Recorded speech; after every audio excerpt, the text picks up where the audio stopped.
अस्सलाम वालेकुम, good morning. महकती morning में बहुत बहुत खुशामदीद। कैसे हैं आप सब? मुझे उम्मीद है ठीक ठाक होंगे, खुशबाश होंगे। इस वक्त अपने प्यारों के साथ बैठकर मेरा शो खुशी खुशी देख रहे होंगे। आज फिल्म एक्ट्रेस रानी की 23वीं डेथ एनिवर्सरी जो है वो है आज, तो उनको हम ज़रूर याद करेंगे, उन्हें अपनी दुआओं में भी शामिल करेंगे। हम बात जब हम करते हैं अपनी बहुत ही फेमस इस तरह की एक्ट्रेसेस की, जो पहले पुराने जब हमारी मूवीज़ का मयार बहुत अच्छा होता था, जब हमारी स्क्रिप्ट्स बहुत अच्छी होती थी, गाने बहुत अच्छे होते थे, डायरेक्शन बहुत अच्छी होती थी और बहुत ही अच्छी अदाकाराएँ होती थी, जब उनकी हम बात करते हैं तो एक नाम जो हमें हमेशा याद आता है वो है रानी का। और वो शायद सिर्फ इसलिए कि अदाकारी तो उनकी बहुत अच्छी थी ही, लेकिन जितनी खूबसूरत उनकी आंखें थी, शायद आज तक हमने अपनी इंडस्ट्री में वैसी आंखें दोबारा नहीं देखी। ऐसा ही है, ऐसा ही है। सर हिला रहे हैं सारे, ऐसा ही है शायद। और बहुत सारी एक्ट्रेसेस जो है वो अपने आप को रानी से कंपेयर करते हैं और वो कहते हैं कि हमारी आंखें शायद उनकी तरह हैं, या फिर जो अपना स्टैंडर्ड ऑफ एक्टिंग है वो जो है वो उन्हीं का रखते हैं। उनकी एक्टिंग के बारे में कहा जाता है कि जब भी वो कोई भी सीन परफॉर्म करती थी तो वो उसमें इतनी ज़्यादा इन्वॉल्व हो जाती थी कि ऑडियंस को लगता था जैसे शायद ये असल में ऐसी ही बात है, या यही कुछ हो रहा है, या ये जो कह रही हैं या जो कर रही हैं वो सच्चाई है। उनकी सबसे ज़्यादा हिट जोड़ी जो है वो वहीद मुराद के साथ रही। जाहिर सी बात है, इतने खूबसूरत हमारे वो चॉकलेट हीरो और इतनी खूबसूरत ये हीरोइन, इनकी जोड़ी तो हिट होनी ही थी। ऑन स्क्रीन केमिस्ट्री भी इनकी बहुत अच्छी थी। मज़े की बात ये है यहाँ पर कि जब इन्होंने स्टार्ट ऑफ किया अपना करियर, तो जैसे हर एक्टर को जो कि बग़ैर सिफारिशों के और बग़ैर किसी भी लिंक्स के इंडस्ट्री में आता है, स्ट्रगल करना पड़ता है, इन्हें भी बहुत स्ट्रगल करना पड़ा और इनको ज़्यादातर साइड रोल्स मिलते थे। और इन्होंने इतने फ्रीक्वेंटली साइड रोल्स किए कि इंडस्ट्री में कहा गया कि खूबसूरत हैं ये खातून, लेकिन ये शायद कोई बड़ा नाम ना बना सकें, ये मेन एक्ट्रेस ना बन सके, या इनका करियर बहुत ज़्यादा फ्लरिश ना करे। लेकिन उसके बाद इनके वहीद मुराद के साथ एक बहुत हिट मूवी आई, जिसके बाद ये छा गई स्क्रीन्स पे क्या सबके दिलों पे। और उसके बाद जितनी भी हमारी मूवीज़ हैं रानी की, वो बहुत ज़्यादा पसंद की जाती हैं और बहुत ही उन्हें खूबसूरत कहा जाता है। जहाँ पर उनकी एक बहुत ही सक्सेसफुल किस्म की प्रोफेशनल लाइफ थी, उधर उनकी जो पर्सनल लाइफ थी वो इतनी जो है खुशगवार नहीं थी, और प्यार जो है शायद इतना नहीं मिला पर्सनल लाइफ में। बड़ी मुश्किल से उन्होंने गुजारी, लेकिन क्योंकि वो इतनी हसीन थी और उनके इतने अच्छे जो है मूवीज़ हिट होती थी, तो जितने भी एक्ट्रेस कहते हैं उनके साथ काम करते थे तो कोई ना कोई स्कैंडल मशहूर हो जाता था। उसके साथ साथ अपनी पर्सनल लाइफ को भी लेकर चलना और आगे जाना जो है इतना आसान नहीं होता। लेकिन एक बहुत ही अजीम अदाकारा, और आज जो है उन्हें हम अपनी दुआओं में, जैसे मैंने कहा, याद करेंगे। इसी पे मैंने कहा आज मैं आपसे थोड़ी सी बात करूं। मैं अपना जो है आज का शो अनाउंस करती जाती हूं। हमारे साथ होंगी शेफ़ हिना, जो कि हमें चिकन बिहारी बोटी बनाना सिखाएंगी, जो कि आगे मुझे लगता है रमज़ान में हमें बहुत काम आने वाली है, क्योंकि जितने की आप अफ्तारियाँ बाहर करते हैं, अगर आप कुछ सीख जाएँ, घर में ही बनाना शुरू हो जाएँ, तो बहुत से पैसे और टाइम सब कुछ बच सकता है आपका। हमारे साथ होंगे प्रोफेसर समी खान, जो कि नेफ्रोलॉजिस्ट हैं। तो बात करेंगे हम किडनी डिजीज़ की और क्या चीज़ें होती हैं जो उन्हें कॉज करती हैं। पानी का intake is very very very important, मैं बहुत दफ़ा कह चुकी हूँ। और आजकल के बच्चे, नौजवान, क्या कोई भी जो है उतना पानी नहीं पीता जितनी हमें ज़रूरत है। गर्मियों में पानी की इंटेक बढ़ जानी चाहिए, क्योंकि पसीना आता है, डिहाइड्रेशन होती है, उसकी वजह से सारे प्रॉब्लम्स आपकी स्किन के, आपकी किडनीज़ के वहीं से शुरू होते हैं। और आगे क्योंकि रमज़ान आ रहा है और बहुत लंबा रोज़ा होगा, तो कैसे आप अपने आप को हाइड्रेटेड रख सकते हैं, अपनी किडनीज़ को बचा सकते हैं, इस पर भी हम बात करेंगे। हमारे साथ होंगी मिसेस हशमन, जो कि ट्रीटमेंट बाय फूड है। हमारा ओपन टॉपिक है, आप हमें कॉल कीजिए, आप हमसे सवाल कीजिए, हम आपकी क्वेरीज़ को आंसर करेंगे और आज फिर आपसे डिस्कस करेंगे कोई ना कोई एक सब्ज़ी या फ्रूट जिसके बहुत सारे फ़वायद हैं, जो आप अपनी डेली की ग़िज़ा में शामिल कर सकते हैं। एक गाना जो है रानी का, क्योंकि उनकी आज बरसी है, मैं आपसे शेयर करूँगी। उसके बाद लेते हैं एक छोटी सी ब्रेक।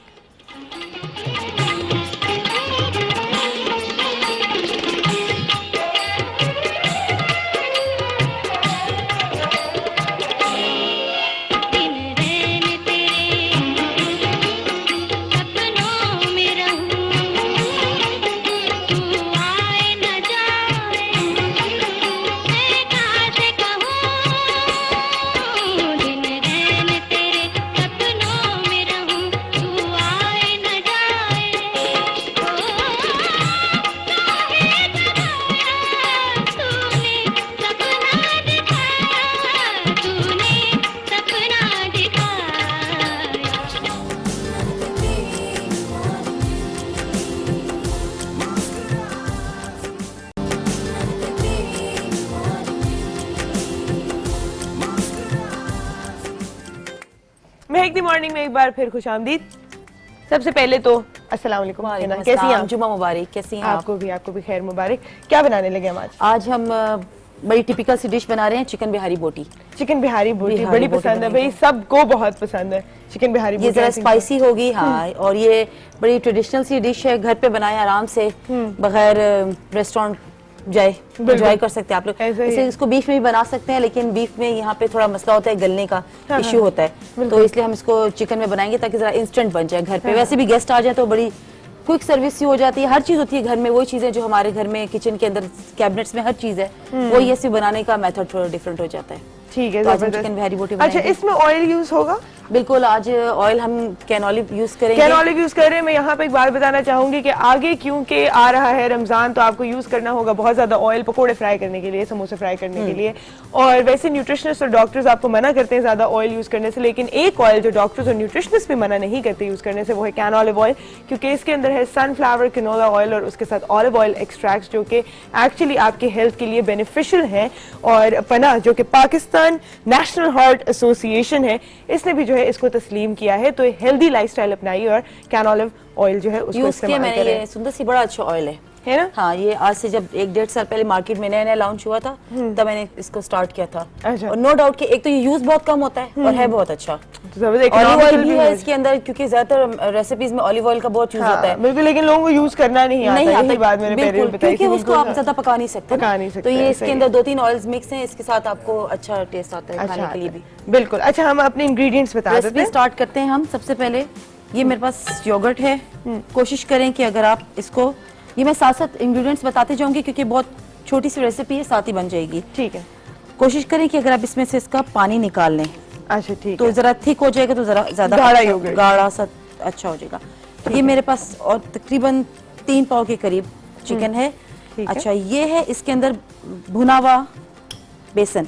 ठीक है। बस ये 1 चम्मच हम हीप डालेंगे, ये जरा इसकी थिकनिंग के लिए है। ठीक है। ठीक। ये ब्राउन अनियंस हैं, बिहारी बोटी में ये डलते हैं, स्पेशल डलते हैं। ठीक है। सीक्रेट इंग्रेडिएंट जिसको आप कह सकते हैं। सीक्रेट इंग्रेडिएंट, ठीक है। ये हम वो भी डाल सकते हैं जो बने बनाए मार्केट में मिलते हैं? नहीं, मार्केट वाले मैं कभी भी नहीं डालने। अच्छा, घर में कर लें ब्राउन? घर में कितनी देर लगती है? 1 मिनट तो लगता है। अब हम इतने भी कामचोर तो नहीं है कि 1 मिनट के लिए हम पैकेट वाला लाके इस्तेमाल करें। मैं तो हूँ थोड़ी सी कामचोर। आप एक कुक रख लें तो ज्यादा अच्छा हो जाएगा।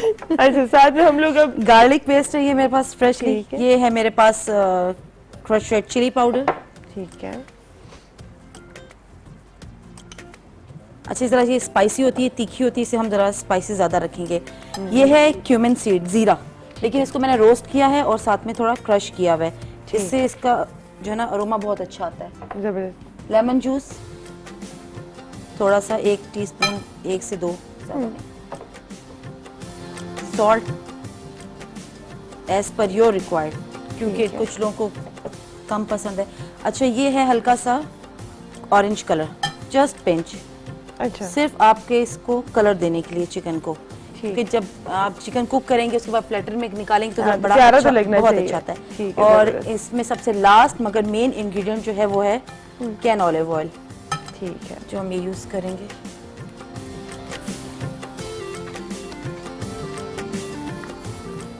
अच्छा, ये ऑयल चूंकि बहुत अच्छा है इसलिए इसको इतना ज्यादा हम यूज नहीं करेंगे, थोड़ा सा ही यूज हो जाएगा। हाँ ठीक है। ये तकरीबन 3 से 4 टेबल स्पून। इसको मिक्स कर लिया। ये हम मैरिनेशन के लिए बना रहे हैं। हाँ, मैरिनेशन ही हो गया। अच्छा है कि इसको आप तकरीबन 1 रात तो रखें मैरिनेट करके। और अगर आप लोग बीफ का इस्तेमाल करें तो उसमें आप पपाया ले लें, पपीता जिसको कहते हैं। अब तो मार्केट में हर जगह मिल जाता है, पहले जरा मुश्किल हुआ करते थे ये फ्रूट्स मिले। और नहीं मिलता तो मीट टेंडराइजर यूज कर लें। ठीक है, लेकिन मैं प्रेफर करूंगी बीफ में भी इसकी ये रेसिपी बहुत मजे की लगती है। बिल्कुल। अच्छा, एक सवाल मैं पूछना चाहूंगी। कल हम आपस में दोस्त बहस कर रहे थे कि जब चिकन को मैरिनेट करते हैं बारबेक्यू करने के लिए, तो उसमें दही यूज करना ज्यादा बेहतर है या विनेगर और लेमन? नहीं, विनेगर या लेमन में से आप एक चीज यूज कर सकते हैं।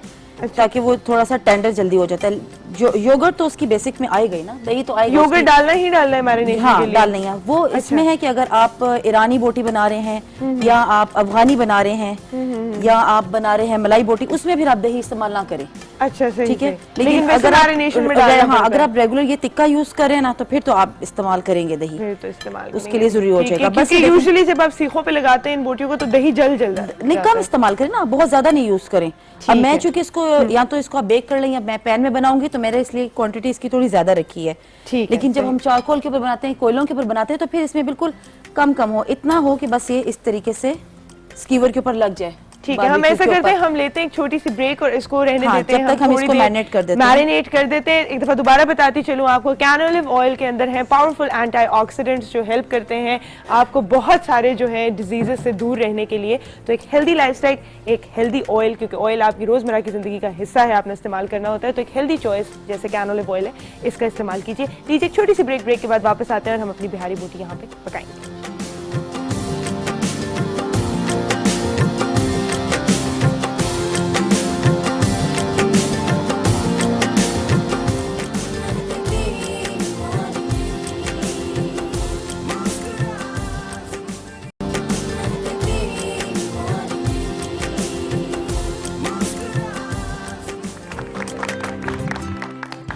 मॉर्निंग में एक बार फिर खुशामदीद है ना। आपने कभी सोचा कि न्यूट्रिशनिस्ट और डॉक्टर्स जो होते हैं वो किस तरह इतने हेल्दी रहते हैं?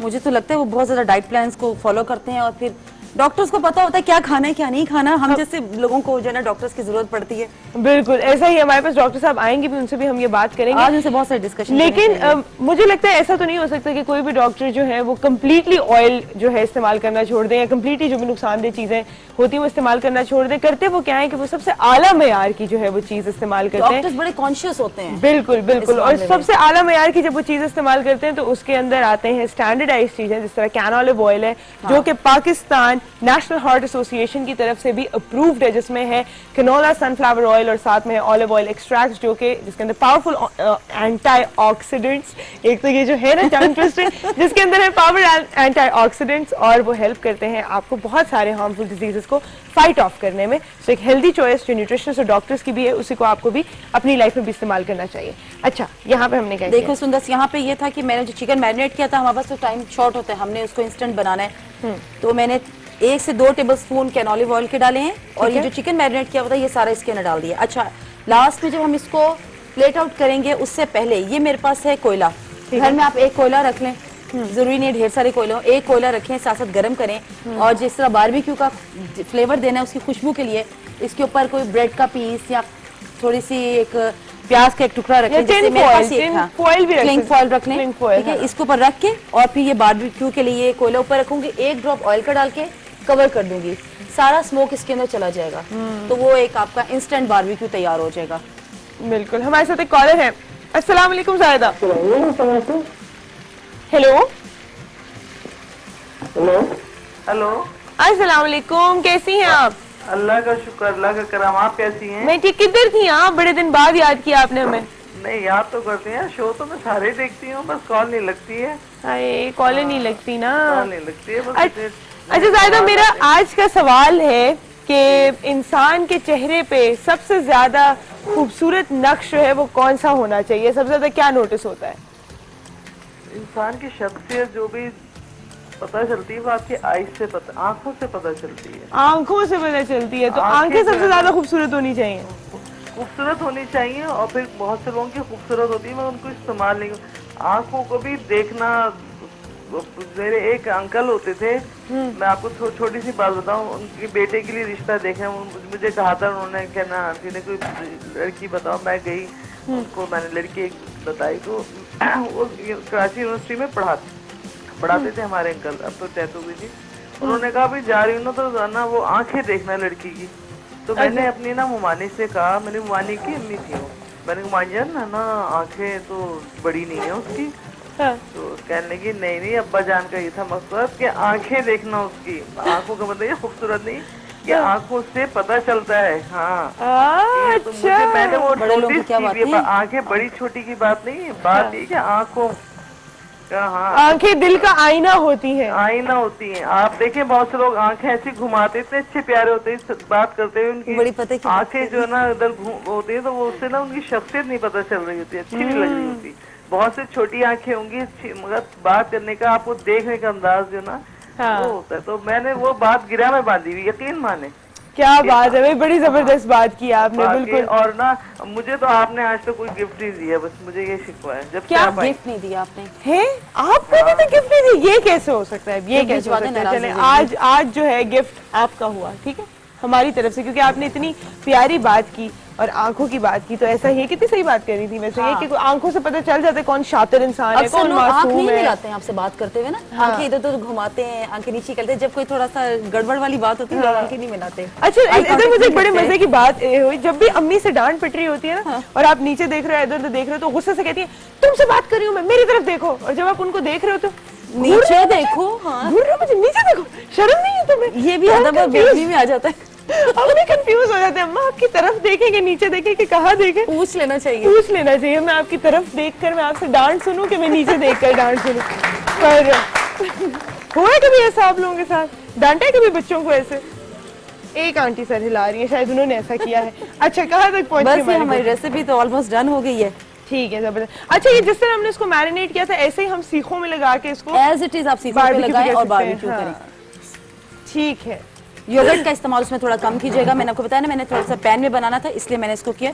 दही आप थोड़ा और कम कर लें, उससे ये होगा कि जरा ग्रेवी साथ साथ चिपकी रहेगी सारे साथ साथ स्पाइसेस चिपकी रहेगी। की। ठीक ये है, रेडी है, जबरदस्त। बस हम इसको लास्ट इसको जो है हम प्रेजेंट करेंगे आपको। हाँ। थैंक यू सो मच, है ना। हमारा फिर से ब्रेक का टाइम हुआ है, छोटी सी हम ब्रेक लेंगे, तब लेते तक हैं। हम इसको जो है और तब तक प्रेजेंट भी platter करते ready हैं। हो जाएगा। कैन ऑलिव के बारे में आपको दोबारा बताती चलूं मैं आगे, क्योंकि टाइम आ रहा है जहां आपने बहुत ज्यादा ऑयल यूज करना है, तो ऐसा ऑयल यूज कीजिए जिसके अंदर हो कैनोला, सनफ्लावर और ऑलिव ऑयल एक्सट्रैक्ट, जिसमें है पावरफुल एंटीऑक्सीडेंट्स है। ये न्यूट्रिशनिस्ट और डॉक्टर्स की चॉइस, और रखे आपको हेल्दी और बहुत सारी बीमारियों से बचाए, तो इस्तेमाल कीजिए कैन ऑलिव दिस रमजान। लेते हैं छोटी सी ब्रेक।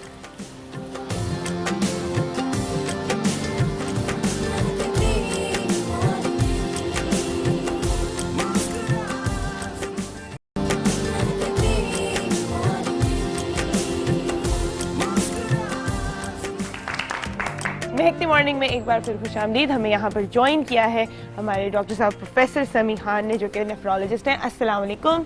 वालेकुम अस्सलाम। कैसे हैं आप? मैं बिल्कुल ठीक हूँ, आप सुनाएं मैं कैसे? बिल्कुल ठीक ठाक। आई थिंक आज हम एक बहुत ही इंपॉर्टेंट टॉपिक डिस्कस कर रहे हैं, जो कि हैं किडनी रिलेटेड इश्यूज। मैं कहूँगी ठीक। किडनी डिजीजेस नहीं कहूँगी, पर ठीक। जितने भी इससे रिलेटेड इश्यूज हैं, I think they directly related to water. First of all, पानी से रिलेटेड। हाँ, पानी का बड़ा इम्पोर्टेंट रोल है इसमें। हाँ अच्छा। जी बिल्कुल। अच्छा, सही। तो एक सबसे पहले हम बात करते हैं कुछ कॉमन मिथ्स की। आप आज हमारे पास ये बहुत इंपॉर्टेंट सेशन है, हम लोग बहुत इंपॉर्टेंट टिप्स भी आपको देते हैं यहाँ पे, और मुझे लोग अक्सर कहते हैं कि ये वाला जो आपने चीज़ बताई थी, ये वाली दोबारा बता दें, तो आपका मसला मैं आज सॉल्व कर देती हूँ। हमारी वेबसाइट है atv.com.pk, इस पर जाइए और हमारे सारे शोज जो हैं यहाँ पे अपलोड हुए हुए होते हैं। जो भी आपने देखना है, जो मिस कर दिया, वो यहाँ पे आप देख सकते हैं। और हमारा पेज है fb.com/महकती मॉर्निंग ऑफिशियल। महकती की स्पेलिंग MEHEKTI है। तो facebook.com/महकती मॉर्निंग ऑफिशियल हमारा फेसबुक पेज है। इसको लाइक कीजिए, अपने कमेंट्स दीजिए, अपना क्रिटिसिज्म दीजिए, अप्रिसिएशन दीजिए। Everything is welcome as long as it's constructive. तो जी, अब कॉमन मिथ्स की बात करते हैं। जरूर। सबसे पहले, मेरे एक दोस्त हैं जो बहुत ज़्यादा फिनिकी हैं और खाने में से एक एक टमाटर चुन के वो अलग कर देते हैं, क्योंकि कहते हैं टमाटर के छिलके से जो है वो गुर्दे में जो है पत्थर बन जाता है। फिर कुछ दोस्त हैं जो कहते हैं बीज से बन जाता है। तो क्या ये सही बात ये है? सारे मिथ्स हैं। किसी ज़माने में ये होता था कि जी अगर आपकी डाइट में ऑक्सलेट बहुत ज़्यादा हैं तो वो कंट्रीब्यूट करते हैं स्टोन फार्मेशन को। अच्छा। अब ये चंद ऐसी बीमारियां हैं मसलन जिनके अंतड़ियों का मसला हो, उन अंतड़ियों की बीमारियों की वजह से अगर आपने ये चीज़ें ज़्यादा खाई हैं, ग्रीन लीफी वेजिटेबल्स, टमाटर की बात आपने की है, तो उसमें ऑक्सलेट की अब्जॉर्प्शन ज़्यादा हो जाती है। अच्छा। लेकिन नॉर्मल हेल्दी पर्सन लाइक आप हैं या ऑडियंस में जो लोग बैठे हुए हैं, आप कितना को खा जाएंगी? आपने किलोज तो नहीं टमाटर खाने ना। हाँ, बिल्कुल। प्लस अगर आपको कोई अंतड़ियों की बीमारी नहीं है, मसलन टीबी अंतड़ियों की नहीं है या और इन्फ्लेमेटरी बावल डिजीजेस हैं, तो फिर तो इसका कोई ऐसा रोल नहीं है। अच्छा। जो चीज़ मैं एम्फेसाइज करना चाहता हूँ उसमें कोई कास्ट नहीं है, कोई ज़्यादा चीज़ें करने वाली बात नहीं है। वो ये है कि simple use of water, specially अब आपने भी रमज़ान की बात की थी, गर्मियाँ का मौसम भी होगा, बाई नेचर हम लोग जो है वो पानी की कंजम्पशन बहुत कम है हमारे यहाँ। बिल्कुल ऐसा ही है। तो चूंकि अगर आपके आप हैं जिनके अंदर पथरी बनने के चांसेस हैं, तो फिर अगर आपके अंदर पानी की कमी होगी तो वो पथरी के चांसेस वो बढ़ जाते बढ़ हैं। जाए। अच्छा, ये चांसेस भी पर्सन टू पर्सन डिफर करते हैं कि किसमें ज्यादा है किसमें इसके कम है? मल्टीपल रीजंस हैं। इसमें डाइट का भी कुछ रोल है, इसमें जेनेटिक फैक्टर्स भी हैं, अच्छा। इसमें एनवायरमेंटल फैक्टर्स भी हैं। मसलन क्लाइमेट्स, अगर जिन जगहों पे हॉट क्लाइमेट्स है वहाँ पे इंसिडेंस ऑफ स्टोन जो है वो ज़्यादा है। आपके पाकिस्तान में सर्टन बेल्ट्स हैं जिनको हम कहते हैं स्टोन बेल्ट्स। अच्छा। मसलन ये खुशाब का एरिया, मियाँ वाली, बखर, ऑल दीज डेजर्ट्स। फिर सिंध में आप चले जाएं, वहाँ पे भी अगेन पानी का इशू है। और फिर पानी के अगर साल्ट्स बहुत ज़्यादा हैं, जैसे आपने नाम सुना होगा कि फलानी ज़मीन जो है वो उसके अंदर कैल्शियम साल्ट्स बहुत ज़्यादा है, शोर है, यू नो। उनका जो पानी भी आप बॉईल करते हैं तो बहुत ज्यादा नीचे आप वाइट देखेंगे रेसिड्यू तो रह जाता उनके है। नीचे बहुत ज़्यादा सेडिमेंट्स वगैरह पड़ जाता है। बिल्कुल ऐसा ही है। तो मोस्ट ऑफ द टाइम वो ये है कि जी हम वही जो पानी निकलता है उसी को कंज्यूम करते हैं। लेकिन ये सारी चीज़ें जो है ना एक चीज़ के ऊपर नहीं मुतफिक, मल्टीपल रीजंस होती हैं जिसकी वजह से स्टोन बनता है। हम ये एक एक रीजन जो है इसको फर्दर डिस्कस करते हैं। हमारे साथ एक कॉलर है। अस्सलाम वालेकुम। हेलो। हेलो, अस्सलाम वालेकुम। हेलो। हेलो, हेलो, अस्सलाम वालेकुम। वालेकुम अस्सलाम। कैसी हैं आप? जी ठीक, आप ठीक हैं? मैं बिल्कुल ठीक हूँ। आप मेरे सवाल का जवाब देंगी? जी, आपके सवाल का जवाब, मेरी तो खुद की आंखें बहुत अच्छी हैं माशाल्लाह से। क्या बात है भाई, क्या बात है। नक्शो निगार जैसे मर्जी हो, खुद एतमादी जरूर होनी चाहिए। जी जी जी जी मैं तो माह रमजान के हवाले से कुछ आपको सुनाना चाहती थी। जी जरूर सुनाइए। माह रमजान है रब का मेहमान, तेरा आना मुबारक हो, रखेंगे रोजे पढ़ के कुरान, तेरा आना मुबारक हो। आपको भी मुबारक हो। अच्छा, उन्होंने सिर्फ ये बात करने के लिए फोन किया था। Now she is gone. Thank you so much. एक बड़ी प्यारी सी बात आपने जो है हमारे शो में शेयर की और उनमें खुद एतमादी बहुत थी। उन्होंने कहा मेरी अपनी आंखें बहुत ठीक है, मुझे नहीं फर्क पड़ता बाकियों के क्या नक्श है ना। तो ये सही है, ऐसा भी होना चाहिए, कभी कभी सीधी सीधी बात होनी चाहिए। अच्छा, हम वजूहात की बात कर रहे थे, तो अगर हम लिस्ट करना चाहें कि ये वजह होती हैं किडनी स्टोन्स होने की, तो उसमें सबसे ज़्यादा प्रॉबेबल या सबसे ज़्यादा बड़ी कॉज क्या है? उसमें बेसिकली मैंने जिस तरह पहले कहा ना कि जी मल्टीपल रीजंस हैं, यानी काफ़ी चीज़ें हैं जिसमें ऑब्वियसली डिहाइड्रेशन, वाटर की कमी का एक बड़ा इम्पॉर्टेंट रोल है। दूसरा कुछ डाइट के फैक्टर्स भी हैं, और तीसरी जो है वो जेनेटिक रीजंस हैं। और फिर एक सर्टन बीमारी, दवाइयाँ भी हम यूज़ करते हैं, मसलन ब्लड प्रेशर की दवाइयाँ, उससे कैल्शियम की बाज़ दवाइयों से कमी हो जाती है, बाज़ दवाइयों से कैल्शियम यूरिन से निकलना शुरू हो जाता है। अच्छा। ये सारी चीज़ें जो हैं वो कंबाइंड हो के अगर आपके अंदर जेनेटिक प्रीडिस्पोजिशन हो तो फिर स्टोन बन जाता है। अच्छा, ठीक है। फैमिली, सर्टन फैमिलीज हैं उनके अंदर भी स्टोन, अगर आपकी फैमिली में किसी को स्टोन है तो चांसेस हैं कि जी आगे स्टोन जो है बाकी की फैमिली मेंबर्स में आ जाता है। देयर इज सम रोल, ये नहीं कि अभी इतने नहीं है, लेकिन सर्टन फैमिलियल एग्रीगेशंस हो जाती है, उसको हम कहते हैं प्रोन टू इट। हाँ, प्रोन टू इट।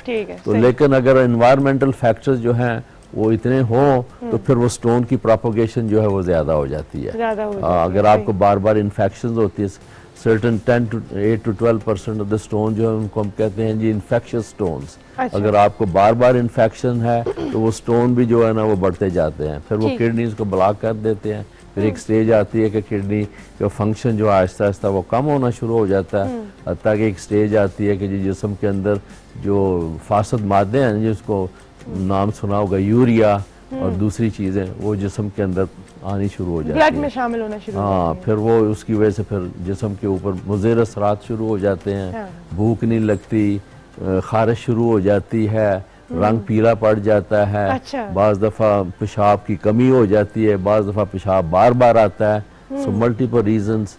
और अगर स्टोन जो है वो इन्फेक्शन काज करे, ब्लीडिंग भी हो सकती है, बाज़ दफ़ा पस आनी शुरू हो जाती है, फिर वो बुखार शुरू हो जाता है, फिर और ये ब्लॉकेज हो तो फिर किडनी फंक्शन और डिटीरियोरेट हो जाता है। सही, हाँ, और अगर आप बर वक्त इलाज नहीं करेंगे तो situation Aahista Aahista over the period of time जो है वो ज़्यादा ख़राब होती जाएगी, अंटिल ये पेशेंट एक स्टेज आती है जिसको हम कहते हैं कि जी अब आपने डायलिसिस पे जाना है। अच्छा, डायलिसिस पे भी हम आगे बात करेंगे जब हम क्योर की तरफ आते हैं कि अगर डायलिसिस पे एक दफा आप लग गए तो फिर there is no going back. हाँ, अब या फिर अब मैं इसमें अगेन मिसकंसेप्शंस है वो मैं ज़रा क्लियर कर देता हूँ ऑडियंस के लिए और व्यूअर्स के लिए भी कि दो किस्म के किडनी फेलियर होते हैं। एक हम कहते हैं कि एक्यूट फेलियर मींस के जी टेम्पररी होता है, मसलन आपको गैस्ट्रोएंटराइटिस हुआ है, आपको फीवर हुआ है, पानी की कमी हुई, गुर्दे को प्रॉपर पानी नहीं मिला, फ्लूइड्स नहीं मिले, या ब्लीडिंग हो गई, कोई इन्फेक्शन हो गई, तो टेम्पररी गुर्दे जो है ना वो शॉक में चले जाते हैं, वो काम करना छोड़ देते हैं। अगर आप प्रॉपर ट्रीटमेंट करेंगे तो वो गुर्दा दोबारा बहाल हो जाता है, देन यू उसको हम कहते हैं एक्यूट रीनल फेलियर।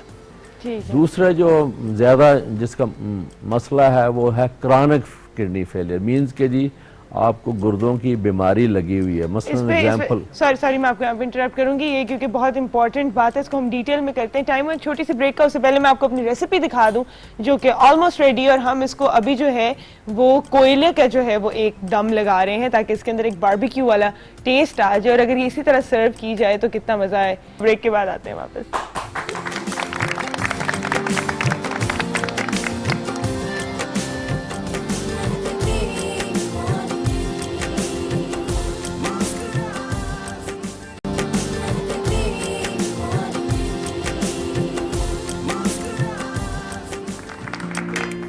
मेघती मॉर्निंग में एक बार फिर खुशामदीद। मैं आपको पहले भी बता चुकी हूं कि अगर आपने हमारा शो मिस किया है तो आप जाएं atv.com.pk पे, हमारा यूट्यूब पे भी ऑफिशियल चैनल है ATV का, वहां पे भी हमारे शोज अपलोड होते हैं। और अगर आपके एरिया में ATV नहीं आता फॉर सम रीजन तो हमारा लाइव शो जो है वो atv.com.pk पे चल रहा होता है। हमारी फेसबुक पेज है fb.com/mehktimorningofficial, इसको भी फॉलो कीजिए और प्लीज अपना फीडबैक हमें दिया करें। हमें ज्वाइन किया है यहाँ पे द वेरी ब्यूटीफुल मिसेस हशमत। अस्सलाम वालेकुम। वालेकुम सलाम, कैसी क्या हाल हैं? है? आप ठीक है? मैं बिल्कुल ठीक ठाक। आप सुन तो कैसी हैं? सच बड़ी खुशी हुई कि मेरे साथ डॉक्टर समी साहब बैठे हुए हैं, बहुत ग्रेट डॉक्टर हैं, बड़े काबिल, अल्लाह ताला ने इनको बड़ी शफा दी है। इनको इनकी माँ की दुआएं और हमारे समेत सबकी दुआएं लगी हैं। सबकी दुआ, आमीन आमीन इंशाअल्लाह। आपको अल्लाह ताला सलामत रखे और आप हमारी सेहत का भी जो है थैंक यू ख्याल वेरी मच, हमेशा वेरी रखें। Kind of you. अच्छा, मैं आपको ब्रेक में भी बता रही थी कि मिसेस हशमत जो है वो बहुत एक्साइटेड है। शी सेड कि I will come and I am very happy that you have called him. हम लोग आज बात कर रहे हैं किडनी डिजीजेस के। मेरे ऑडियंस के कुछ सवाल हैं तो अगर आप पूछना चाहें। जी अस्सलाम वालेकुम डॉक्टर साहब। वालेकुम मेरा अस्सलाम। सवाल ये है कि आई बैग्स जो बनते हैं ये किडनी की वजह से बनते हैं या थायराइड की वजह से, और इनको कम कैसे किया जाए? बेसिकली ज़्यादा तो किडनी की वजह से, इसको हम कहते हैं पेरी ऑर्बिटल एडीमा। ये किडनी की इन्फ्लेमेशन की जब होती है तो उसकी सबसे पहली निशानी है पफीनेस अराउंड द आइज, इसको हम कहते हैं पेरी ऑर्बिटल एडीमा। इसके साथ फिर आहिस्ता आहिस्ता जूं जूं किडनी का फंक्शन डिस्टर्ब होता है, जिस्म के अंदर फ्लूइड रिटेन होना शुरू हो जाता है, फिर स्वेलिंग जो है वो पाँव में भी आनी शुरू हो जाती है। फिर अल्टीमेटली वो स्वेलिंग अगर इलाज ना हो, डायग्नोसिस ना हो, ट्रीटमेंट ना हो तो वो स्वेलिंग बढ़नी शुरू हो जाती है। जो थायराइड वाली पफीनेस है वो जब आपका थायराइड की मेडिकेशन रिप्लेसमेंट हो जाए वो पफीनेस कम होनी शुरू हो जाती है। जो किडनी वाली है उसके लिए हम डायूरेटिक्स वगैरह देते हैं और एंटी इन्फ्लेमेटरी ड्रग्स देते हैं जो कि किडनी की इन्फ्लेमेशन को कम करती हैं, और फिर ये स्वेलिंग जो है वो बेहतर होना शुरू हो जाती है। लेकिन ये बड़ा इम्पॉर्टेंट साइन होता है किडनी डिजीज़ का। आपने चेकअप कराया है अपना अभी तक? क्योंकि जी आपकी मुझे पफी- थायराइड प्रॉब्लम था अच्छा, थायराइड तो प्रॉब्लम। वो लेवल पे आ गया। अच्छा, सही, ठीक। तो ये स्वेलिंग आपकी आहिस्ता आहिस्ता बेहतर होनी शुरू हो जाएगी। आपने नोटिस भी किया होगा कि जी हाँ हाँ। कोई और किसी और का सवाल है यहाँ पे? थैंक यू डॉक्टर साहब। यस और नो, ताकि मैं वापस आ जाऊँ। अच्छा वालेकुम अस्सलाम। ये मुझे ना एलर्जी का प्रॉब्लम है। अच्छा, ये मुझे मिसेस डस्टिंग हशमत से की सवाल है। और उसकी खुशबू उसकी होती है। और माइक में माइक जरा करीब करके बोलिएगा। डस्टिंग की भी है, खुशबू की भी है। ये जो पोल्यूशन होता है गाड़ियों वगैरह का, इससे भी हो जाती है। तो होता है एक क्या? दो और भी स्किन हैं पे होती है? जी। स्किन पे एलर्जी होती है, क्या होता है? नहीं, ये कोई दाने मुझे दाने ठीक बन है। जाते हैं, रैश हो जाता है। जी। अच्छा अच्छा। अच्छा, तो आप मुझे इसके बारे में कुछ छींके वगैरह तो नहीं आती? चीखें भी आती हैं। छींके भी आती हैं, हर चीज, स्किन भी है। मिसेस हशमत, आई थिंक इसका जो है हम पहले भी एक दफा इलाज बता चुके हैं, आप भी अगर बता दें। जब इंसान में कुव्वत मुदाफ़ियत कम हो जाती है तो उनको एलर्जी होती है। कुव्वत मुदाफ़ियत जब इंसान की इम्यूनिटी कम हो जाती है उनको एलर्जी होती है। अपने फूड का ख्याल रखें। नाक को 24 घंटे आपने लुब्रिकेट रखना है, तेल लगाए रखना है, क्योंकि जो पार्टिकल हमें नज़र नहीं आते, हमारी नाक के अंदर जो जिल्द है वो इतनी नाजुक है, म्यूकस मेम्ब्रेन उसको बोलते हैं, वहाँ चिपक जाती है और वहीं से छींकें शुरू हो जाती हैं। हम कहते हैं एलर्जी हो गई है। इसका प्रेशर कम हो जाता है, एलर्जी से कम नहीं होती है। एलर्जी का खुराक में 20 दिन का कोर्स है। सुबह नहार मुँह 1 चुटकी कलवंजी, 20 ग्राम कच्चा बंद गोभी, 1 गिलास पुदीने का पानी, पुदीना उबाल लें उसका पानी पी लें। दोपहर खाने में कद्दू का सालन, कच्चा प्याज, शहद में दालचीनी का पाउडर मिक्स करके पेस्ट बना लें। सुबह और शाम 1-1 चम्मच लें। ये आपकी कुव्वत मुदाफ़ियत बढ़ाएगा। रात सोते वक्त 1 गिलास पुदीने का पानी। आप 20 दिन ये कर लें, आपका इंशाल्लाह ठीक हो जाएगा। लेकिन 20 दिन के बाद सब कुछ बंद करें, शहद और दालचीनी का पेस्ट मत बंद करें। उससे आपकी इम्यूनिटी बढ़ेगी और इम्यूनिटी जब बढ़ती है तो ऐसी बीमारियाँ नहीं होती। ठीक है जी, हम आपको पूरा लेकिन ये कोर्स आप कंप्लीट करेंगे 20 दिन तो ही फर्क पड़ेगा, एक दिन से कुछ नहीं होगा। ये घर का ही है ना, सब कुछ खुराक घर है, में। इसमें तो खुराक कोई है, बस दवाई तो है ही बस। नहीं। हाँ जी। हमारे साथ एक कॉलर है। अस्सलाम वालेकुम। वालेकुम सलाम। क्या हाल है सुंदर हफीज? मैं बिल्कुल ठीक हूँ, आप कैसी हैं? अल्लाह का शुक्र, ठीक ठाक। जी, मेरे सवाल का जवाब देंगी? हाँ जी, आपका सवाल रोज बहुत अच्छा होता है और आज भी बहुत अच्छा है। Thank you. सबसे ज्यादा आंखों के ज्यादा अच्छे लगते हैं, जिसकी आंखें मोटी मोटी खूबसूरत, वही ज्यादा अट्रैक्टिव होती है शक्ल ना। जिसमें अच्छा, नाक मोटा सा हो तो कोई फर्क नहीं पड़ता? नहीं, आंखें दांत टेढ़े मेढ़े हो? नहीं, आंखें ज्यादा, नाक भी तीखा खूबसूरत लगता है। हाँ भाई, दांत भी सीधे हो, नाक भी तीखा हो, है सब कुछ। वरना आंखें इंसान की खूबसूरत बड़ी बड़ी और मोटी मोटी हो और बाकी नाक शाक जो है वो एमी हो तो फिर नहीं, सारा कुछ अच्छा लगता है, लेकिन आंखें ज्यादा अच्छी लगती है ना, जो ज्यादा मोटी मोटी वो ज्यादा खूबसूरत लगती है। हाँ, मैं ऐसे ही छेड़ रही हूँ आपको, ठीक है। हम नक्श क्यों निगार की इस वक्त बात इसलिए कर रहे हैं क्योंकि रानी की आज जो है बरसी और उनकी आंखें बहुत खूबसूरत थी।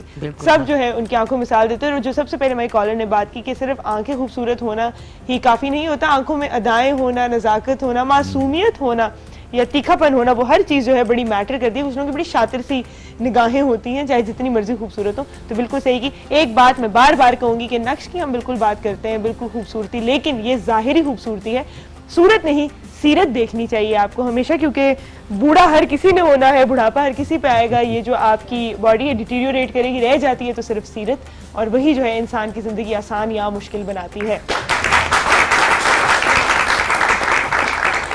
थैंक यू, मुझे भी आती है अच्छी बातें करना। अच्छा, हम बात कर रहे थे कि एक तरह का हमने जो है बता दिया है कि कैसा एक्यूट हाँ। जो है किडनी फेलियर होता है। अब दूसरा वाला अब दूसरा जो है उसको हम कहते हैं क्रॉनिक किडनी फेलियर। उसका मतलब ये है कि जी मरीज को कोई किडनी की बीमारी चल रही है। अच्छा। मसलन एग्जांपल मैं देता हूँ शुगर की। शुगर सबसे ज़्यादा किडनीज को इफेक्ट करती है। हमारे जो पेशेंट डायलिसिस पे जाते हैं उनमें से 40 to 50% पेशेंट जो हैं वो शुगर के पेशेंट्स हैं। अबाउट 20-25% जो है जिनको ब्लड प्रेशर है, और ये लॉन्ग टर्म की बात है। ये नहीं है कि जी एक हफ्ता आपको ब्लड प्रेशर हुआ या 1 महीना या 1 साल आपको शुगर हुई। हाँ, ये शुगर का प्रोसेस 5, 7, 8, 10 साल तक चलता रहता है और फिर आहिस्ता आहिस्ता वो किडनी जो है उसका फिल्ट्रेशन प्रोसेस जो है वो वीक होना शुरू हो जाता है। फिर एक स्टेज आती है कि जी जिस्म के अंदर वही जो यूरिन से चीज़ें निकलती हैं वो इकट्ठी होनी शुरू हो जाती है। फिर आहिस्ता आहिस्ता किडनी वीक हो जाते हैं, किडनी का साइज रिड्यूस हो जाता है, मरीज़ को भूख कम लगती है, स्वेलिंग शुरू हो जाती है, किसी को चेहरे पे स्वेलिंग आ जाती है, किसी को पाँव पे स्वेलिंग आ जाती है, यूरिन की मिकदार जो है वो कम हो जाती है, बाज़ दफ़ा बार बार यूरिन आता है। यूरिन की रंगत जो है, सबसे इम्पॉर्टेंट चीज़ ये है कि जी पेशाब का रंग जो है ना वो चेंज हो जाता है। अच्छा। अगर आपको फर्ज करें पेशाब का रंग चेंज हो गया ना, यानी कि मिकदार ठीक है उसी तरह आ रही है, लेकिन वो येलोनेस जो है वो खत्म होती जा रही है। येलोनेस खत्म होती जाए? हाँ, अच्छा। खत्म होती जा रही है, पेशाब का रंग पानी की तरह हो रहा है। दैट मीन्स कि जी इस मरीज को क्रॉनिक किडनी डिजीज हो गई है। हाँ, अच्छा। इसको चीज को इग्नोर नहीं करना चाहिए, क्योंकि अच्छा। जब जिस्म के अंदर से बॉडी के मेटाबॉलिज्म की चीजें खारिज होंगी ना, तो पेशाब की रंगत पिलाहट की तरह होगी। लेकिन बहुत ज्यादा पीला भी नहीं होना चाहिए। हमें वो भी एग्जैक्टली मैं ये पूछने लगी हाँ। थी कि यूजुअली डॉक्टर कहते हैं कि बहुत अगर पीला हो हाँ। तो खतरनाक है। वो उस लिए कि अगर आपको साथ लिवर का प्रॉब्लम हो जाए, जांडस हो जाए, हाँ अच्छा, हाँ, सही। वो एक अलामत है लिवर डिजीज की। लेकिन चूंकि बॉडी के अंदर वेस्ट प्रोडक्ट्स एलिमिनेट किडनी ने करने होते हैं, इसलिए यूरिन का रंग जो है ना वो येलोश टाइप होना चाहिए। अच्छा, ठीक। ज्यों फिल्ट्रेशन कशीदगी का अमल है, किडनी जो है वो कशीदगी का अमल भी करते हैं, पानी को भी फेंकते हैं, एक्सट्रैक्शन भी करते हैं, जिसको हम कशीदगी कहते हैं। अगर वो खत्म हो जाए कंसंट्रेशन, तो फिर पेशाब का रंग भी पानी की तरह होना चाहिए। दैट मीन्स कि जी किडनी की बीमारी क्रॉनिक स्टेज पे चली गई है। ठीक, सही। जब क्रॉनिक स्टेज पे चली जाए तो उसके फिर दो ही इलाज होते हैं कि तब्दीली गुर्दा, जिसको हम ट्रांसप्लांट कहते हैं, सही। और दूसरा अगर नहीं कुछ हो सकता तो फिर उस पेशेंट को लाइफ लॉन्ग डायलिसिस पे जाना पड़ता है। ये इन दोनों मेथड्स के बारे में हम मजीद बात करते हैं और मिसेस हशमत से भी हम पूछेंगे कि अपनी किडनीज को हेल्दी कैसे रखा जा सकता है ताकि इस स्टेज तक आने से हम बच जाएं, इस छोटी सी ब्रेक के बाद।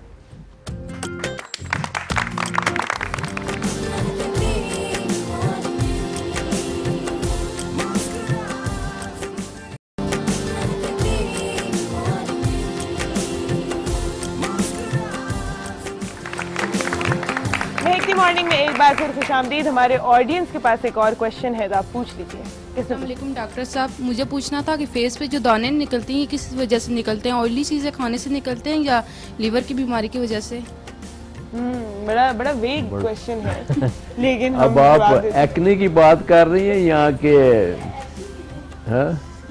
क्योंकि दाने भी कई किस्म के होते हैं। जो मोस्ट कॉमन चीज़ है वो एक्ने की है, उसमें भी काफ़ी चीज़ें, हार्मोन का रोल है, क्लेanलीनेस का रोल है, इन्फेक्शंस इन दी सेबेशियस ग्लैंड्स जो हैं वो बंद हो जाते हैं, उनके अंदर फिर सेकेंडरी इन्फेक्शन हो जाती है, फिर कुछ जेनेटिक फैक्टर्स हैं, फिर डेवलपमेंटल फैक्टर्स हैं, तो बड़ी उसकी रीजंस हैं। फिर एलर्जी का भी रोल है, जिस तरह मिसेस अशमत ने आपको बताया है। तो हमारे यहाँ तो एलोपैथी की क्रीमें भी हैं और रेटिनाइड्स भी हैं और मुख्तलिफ किस्म की चीज़ें हैं। हो सकता है कि कोई न्यूट्रिशन के हवाले से आप हम आपको न्यूट्रिशनिस्ट, लेकिन मैं चाहूंगी आज इतने कीमती डॉक्टर साहब हमारे पास बैठे हैं, आप इनसे फायदा लें और गुर्दों के मुतालिक बात करें। गुर्दों के मुतालिक बात कर लीजिए। स्किन पे हम बहुत बात करते हैं और मैं एक छोटी सी बात बता देती हूँ। अगर आप लेट टीन्स में हैं, अपनी या अर्ली 20s में हैं, तो वैसे ही आप बहुत ज़्यादा प्रोन होते हैं दानों के। अपनी स्किन को बस साफ रखने की कोशिश करें और बहुत सारा पानी पिएं, तो आधे से ज़्यादा प्रॉब्लम्स जो हैं आपके इधर ही सॉल्व हो जाते हैं। बाकी मुझे तो नहीं नज़र आ रही यहाँ से एक्ने है, वैसे तो इतनी बुरी स्किन है तो समझ आ जाती है, पर नहीं लग रहा। परेशान ना हो, स्ट्रेस से भी बड़े दाने निकलते हैं। अच्छा, हम जो है बात कर रहे हैं किडनी डिजीज़ की, तो अगर हम थोड़ा बता दें कि खुराक में किस तरह जो है। खुराक में ये है कि हम कहते हैं refinement is injurious for health. पहले लोग खाना खाते थे आम के साथ भी, खरबूजे के साथ भी, खजूर के साथ भी। अब तो मुरगन ग़िज़ाएँ, कोला ड्रिंक्स, गोश्त और ये जितने भी फास्ट फूड का बड़ा रोल है। ये जितना भी खाते हैं ये सारा जो जोर है वो किडनी की तरफ जाता है और किडनी की बीमारियां बनती हैं। फैटी लीवर बन जाता है, उसकी वजह से भी यूरिक एसिड बढ़ जाता है। यूरिक एसिड बढ़ जाता है तो किडनी को तकलीफ होती है और उसकी वजह से फिर सारे बदन को तकलीफ होती है। आजकल हदीस शरीफ है कि मौसम का जो फल सबसे सस्ता और सबसे ज़्यादा वो ज़्यादा खाओ। आजकल क्या चीज़ है? तरबूज। आप जितना खाएंगे आपकी किडनी को वॉश करता है, साफ करता है, ब्लड प्रेशर को कम करता है, हमारी सेहत को ठीक रखता है, हमारी प्यास को बुझाता है। बाज़ लोगों की प्यास बुझती ही नहीं है। आप तरबूज खा ले, आपकी प्यास बुझ जाती है। अच्छा, आपके आधे सर में दर्द है, आप सुबह निहार में एक तरबूज पे काली मिर्च कूट के खा लें और 1 घंटे के बाद आप नाश्ता करें। कुछ अरसे के बाद आपका ये आधे सर का दर्द, माइग्रेन खत्म हो जाता है। कितनी बड़ी बात है, आपकी कॉन्स्टिपेशन खत्म हो जाती है। आपकी पूरी बॉडी साफ हो जाती है। Liver, kidney, heart, brain 4 major objects है जिसमें इंसान जिंदा है, और ये तीनों चारों के लिए बहुत बेहतरीन चीज़ है, ब्लड प्रेशर के लिए इवन। जबरदस्त। तो अगर आप इन चीजों का इस्तेमाल करेंगे तो आप इस स्टेज तक आएंगे ही नहीं। सिविलाइजेशन के लिए 2 पॉइजन्स हैं, एक शुगर है जिस तरह इन्होंने कहा कि रिफाइंड शुगर, और दूसरा सॉल्ट। सॉल्ट, अच्छा, बिल्कुल। नमक आप के देखें बगैर तो बीमारियों की जो माएँ हैं वो डायबिटीज है, शुगर है, और दूसरी बीमारी हाइपरटेंशन जो कि साल्ट रिलेटेड है। अच्छा, उन्होंने बड़ी अच्छी बात की है। तरबूज का मौसम है, तरबूज is very rich in potassium. अच्छा, जितना आपकी डाइट में पोटेशियम होगा उतना ही बीपी आपका नीचे आएगा और उतनी आप हेल्दी लाइफ होगी। लेकिन एक सर्टन हद तक पोटेशियम अलाउड है, ये नॉर्मल की मैंने बात कर रहा। जिनको किडनी का मसला हो जाता है फिर हम उनकी डाइट में सोडियम और पोटेशियम दोनों रिस्ट्रिक्ट करते हैं, क्योंकि अगर उनके अंदर फिर गुर्दा जो है वो पोटेशियम एक्सक्रीट नहीं कर सकता। इसकी वजह से पोटेशियम जिस्म के अंदर बिल्डअप हो जाता है, और पोटेशियम फिर एक टॉक्सिक लेवल पे चला जाए तो वो हार्ट के लिए मुज़र हो जाता है, हार्ट स्टॉप भी कर सकता है। अच्छा, हाँ, सो एक सर्टन लेवल तक हम अलाउ करते हैं। तो ये जो अभी जदीद चीजें आई हैं जिसमें शुगर जो है बिल्कुल इतनी सी छोटी सी टैबलेट्स में अवेलेबल होती हैं पर वो बहुत ज्यादा मीठी होती हैं, या फिर जो सॉल्ट है वो भी अब बहुत तरह के आ गए हैं, आयोडीन है उसमें, ये वो, तो ये सारी चीजें आयोडाइज्ड सॉल्ट तो जरूरी है ना, वो तो आपके लिए गॉइटर के लिए है ना। हाँ, दूसरा जो सब्स्टिट्यूट सॉल्ट है ना, पोटेशियम सॉल्ट जिसको कहते हैं, पोटेशियम नॉर्मल बंदों के लिए तो बहुत अच्छा है, लेकिन जो किडनी वाले मरीज एक सर्टन हद पे उनकी किडनी फंक्शन डिस्टर्ब हो जाए फिर पोटेशियम एडवाइज नहीं करते, क्योंकि हाँ फिर वो पोटेशियम उनके लिए मुज़र हो जाता है। अच्छा, हम थोड़ा सॉल्यूशंस की तरफ भी अब आते हैं कि जो इलाज है इसका, एक तो डायलिसिस है, फिर डायलिसिस में भी एक मैंने आपसे सवाल किया था कि क्या हर डायलिसिस लाइफ लॉन्ग डायलिसिस ही होता है या फिर डिफरेंस है इसमें? हाँ, जो एक्यूट रीनल फेलियर है, जो मैंने कहा था कि टेम्पररी, जो कि किसी इन्फेक्शन की वजह से हो गया, पानी की कमी की वजह से हो गया, डिहाइड्रेशन की वजह से हो गया, उसको हम कहते हैं reversible form of renal failure, यानी कि वो आप चंद डायलिसिस की जरूरत पड़ती है, उसके बाद किडनी आहिस्ता आहिस्ता they come out of their shock, तो फिर उस पे नहीं ये आपकी किडनी दोबारा फंक्शनल हो जाती है। वो फंक्शन, हाँ, मेजॉरिटी ऑफ द केसेस में फंक्शनल हो जाती है। हम उनको कहते हैं कि जी kidney went into a shock. हाँ, एक्यूट ट्यूबुलर नेक्रोसिस एक मेडिकल टर्मिनोलॉजी है। ठीक है। जो ज्यादा मुज़र चीज है वो क्रॉनिसिटी की है, मीन के जी प्रोसेस जो है वो बहुत अरसे से चल रहा है, डायबिटिक था, हाइपरटेंसिव था, क्रॉनिक स्टोन फार्मर थे, या फिर आजकल बड़ा रवाज हो गया कि जी अननेसेसरली यूज ऑफ एंटीबायोटिक्स और पेन किलर्स। पेन किलर्स बहुत इस्तेमाल करते हैं। जो है 5 टन कोई ले रहा है, कोई वोल्ट्रॉल ले रहा है, कोई फलां ले रहा है, लेकिन चंद दिन या हफ्ते लेने से नहीं है, repeatedly over prolong period. Certain बीमारियां, मसलन किसी को रूमेटॉइड आर्थराइटिस है, उसने वो पेन किलर तो खाए, या किसी के घुटने जो हैं वो ओवरवेट की वजह से या लैक ऑफ एक्सरसाइज की वजह से या जेनेटिक भी, हाँ, वो पेन बार बार उन्होंने प्रोलॉन्ग यूज किया, फिर आहिस्ता आहिस्ता किडनी भी इफेक्ट हो जाते हैं, किडनी स्मॉल हो जाते हैं, श्रिंक हो जाते हैं, ब्लड प्रेशर बढ़ना शुरू हो जाता है। दीज आर द केसेस जो कि एंड ऑन डायलिसिस। हाँ, इनको हम कहते हैं क्रॉनिक किडनी डिजीज और क्रॉनिक किडनी फेलियर। सही। 15% से कम जब फंक्शन हो जाता है किडनी का तो उसको हम कहते हैं जी dialysis stage.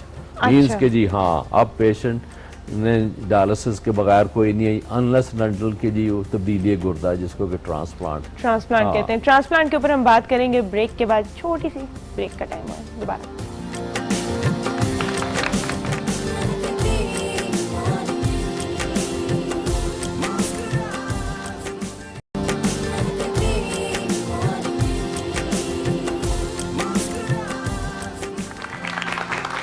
Welcome back to Mehakti morning. एक दफ़ा फिर मैं आपको बताती चलूँ, अगर आपने हमारा शो मिस कर दिया है या अगर आपके एरिया में ATV नहीं आता तो आप जाएं atv.com.pk पे, आप हमारा शो लाइव भी वहाँ पर देख सकते हैं, और अगर आपने मिस कर दिया है तो वहाँ अपलोड भी होता है। हमारे साथ एक कॉलर हैं। अस्सलाम वालेकुम। अस्सलाम वालेकुम। वालेकुम अस्सलाम, कैसे हैं आप? तो शुक्र, आप सुनाएं। मैं बिल्कुल ठीक ठाक जी। मेरे सवाल का जवाब देंगे? मैं स्किप करूंगा आपका सवाल। क्या करेंगे? स्किप करूंगा। स्किप करेंगे जी। नहीं, जवाब नहीं देना चाहेंगे क्या? नहीं, मैं नहीं देना चाहूंगा। आप कोई सवाल हमसे करना चाहेंगे? जी, मैं डॉक्टर साहब से सवाल करना चाहता हूँ। जी जी जी।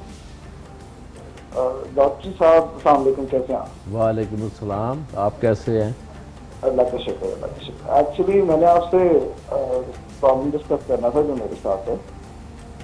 जी कीजिए। अराउंड कोई 6 years ago मेरे ओवर ईटिंग का प्रॉब्लम हुआ था जी जी। और फिर आई वाज हॉस्पिटलाइज्ड क्योंकि लार्ज इंटेस्टाइन में बहुत ज्यादा पेन था। ठीक ठीक। So back then they wanted me to get it operated.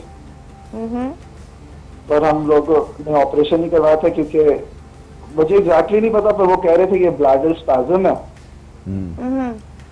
लेकिन बाद में जब हम लोगों ने एक और डॉक्टर से चेक करवाया तो उन्होंने कहा कि आपके इंटेस्टाइन में क्रैक है, जो कि काफी अजीब सी बात साउंड करती है।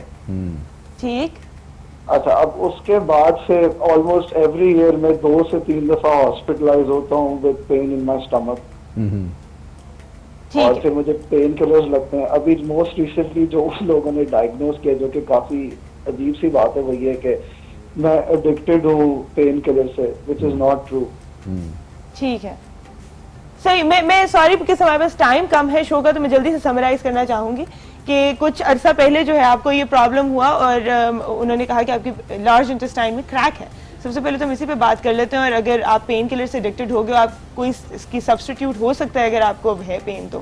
पहले तो सबसे इम्पॉर्टेंट चीज़ है कि जी प्रॉपर डायग्नोसिस होना चाहिए। जब तक कि आपकी मर्ज की तशखीस नहीं है, मेरी एडवाइस तो यही कि खाम खा अननेसेसरली ये पेन किलर्स ना खाएं, क्योंकि इनके बहुत नॉट ओनली किडनी के हवाले से इनके मुज़र असरात हैं, दूसरा एडिक्शन के चांसेस बढ़ जाते हैं, क्योंकि जितने भी ओपीआइड्स या पेन किलर्स हैं आहिस्ता आहिस्ता उनकी इफेक्टिवनेस कम होती है, फिर इंसान को डोज बढ़ानी पड़ती है। सही। और फिर एक स्टेज आती है कि जी आप एडिक्शन का भी शिकार हो जाते हैं, और साथ फिर किडनी भी आहिस्ता आहिस्ता मेल्ट ख़राब होने शुरू हो जाते हैं। मेरी एडवाइस तो ये है कि जी आप पहले अपना प्रॉपर डायग्नोसिस हो।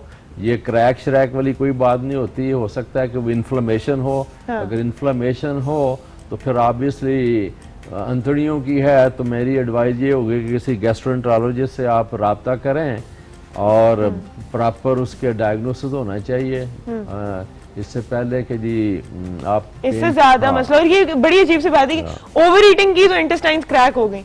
ये तो ऐसे है जैसे जो है अब्सॉर्ब ना, I am so sorry, I mean इसमें कोई हंसने वाली बात नहीं है, लेकिन ऐसा है नहीं। और जैसे आपको कहा प्रॉपर डायग्नोसिस कराएं। हमारे यहाँ ज्यादातर जो केसेस हैं वो फेटल हो जाते हैं या बहुत ज्यादा जो है उस स्टेज पे पहुंच जाते हैं जहाँ पे वो क्यूरेबल ना हो, जस्ट बिकॉज प्रॉपर डायग्नोसिस नहीं होता। और इसी तरह की जो है बातें कही जाती है कि ये हो गया वो हो गया। और पेन किलर्स मजबूरी होती है लेना कभी कभी, क्योंकि दर्द बहुत होता है, लेकिन उससे एडिक्टेड भी ना हो, अपना जो है डायग्नोसिस कराएं। अच्छा, एक सवाल मैं अपने ऑडियंस से जल्दी से पूछना चाहूंगी, जो मैंने बाकी सबसे पूछा। मुझे बताएं चेहरे पे सबसे इंपॉर्टेंट फीचर कौन सा होता है? जल्दी से माइक पकड़ लीजिए। आंखें होती हैं। आंखें होती हैं। आज हम लोगों ने जो है सब ने एग्री किया है कि अगर आपकी आंखें खूबसूरत नहीं है तो आपका चेहरा शायद खूबसूरत नहीं है। मैं रिपीट करती चलूंगी, ये बातें सिर्फ यहाँ पे हम इसलिए कर रहे हैं क्योंकि हम एक एक्ट्रेस की बात कर रहे हैं जिनकी बहुत खूबसूरत आंखें थी। आपने सूरत नहीं सीरत देखनी होती है, क्योंकि जिंदगी भर साथ जो है आपका सीरत देती है, सूरत नहीं देती। बुढ़ापा जो है बहुत बहुत खूबसूरत जो चेहरे होते हैं उनको भी जो है थोड़ा सा मुरझा जाते हैं वो आगे जाके। तो सीरत अगर आपकी खूबसूरत हो तो आप वैसे ही हर वक्त खूबसूरत दिखेंगे। Thank you so much Mrs Hashmat for being with us. Thank you doctor साहब, आप आए, आपने बहुत अच्छी बातें की यहाँ पे। सॉरी हमने आपको ब्रेक्स में, आज मेरी छोटी सी ब्रेक्स नहीं थी, पर कोई बात नहीं, ऐसा कभी कभी होता है। Thank you for watching my show Mehakti morning. महके हर पल जिंदगी। अल्लाह ताला आप सबको अपने हिफ्ज़-ओ-मान में रखे। अपना बहुत बहुत ख्याल रखिएगा, अच्छा सा वीकेंड गुजारिएगा। आपसे मुलाकात होगी मंडे को, तब तक के लिए अल्लाह हाफिज।